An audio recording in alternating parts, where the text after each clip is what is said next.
Lots of people hated him for James Bond, but Roger Moore had a reputation for being one of the nicest guys in Hollywood.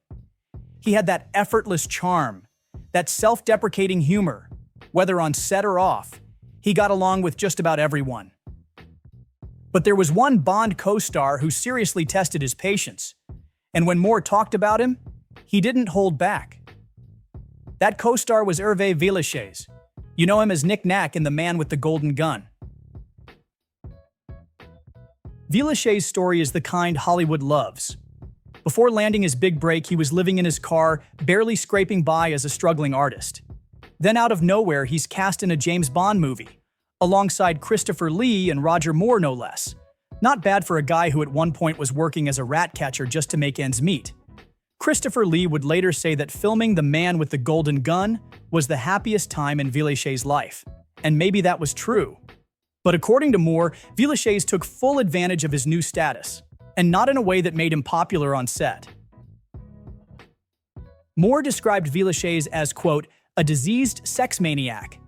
And no, he wasn't referring to his height. He made that very clear. He was talking about the man's relentless pursuit of women. He was a very small man and he used to touch me and I used to say, "Don't touch me, you are diseased." I wasn't being cruel about his size, it was just that he was a sex maniac. He had a lust for ladies, unnatural. During the film's shoot in Hong Kong, Villechaize would hit the nightclubs, scanning the room with a flashlight, literally picking out women. You, not you, as Moore recalled. He was proud of his numbers too. When Moore asked him how many women he'd been with during the shoot, Villechaize claimed 35. Moore laughed it off, saying, "That doesn't count. You paid for them." But Villechaize doubled down. "Sometimes when I pay, they refuse." The man had no shame. And this kind of behavior didn't stop after Bond. Villechaize became even bigger star as Tattoo in Fantasy Island, a role that made him a household name. But if he thought he was untouchable, he was wrong. Behind the scenes, he was constantly clashing with producers, pushing for more money, and, once again, causing problems with the women on set. By 1984, he was fired.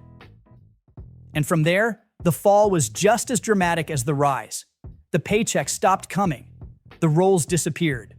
The man who had once been everywhere, who had starred in one of the biggest franchises in film history, who had been a global TV star, was suddenly broke, reduced to making occasional guest appearances just to get by.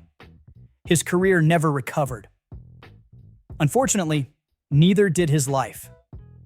By the early 90s, Villechaize was dealing with chronic pain. His body was small, but his organs were regular-sized, which took a serious toll.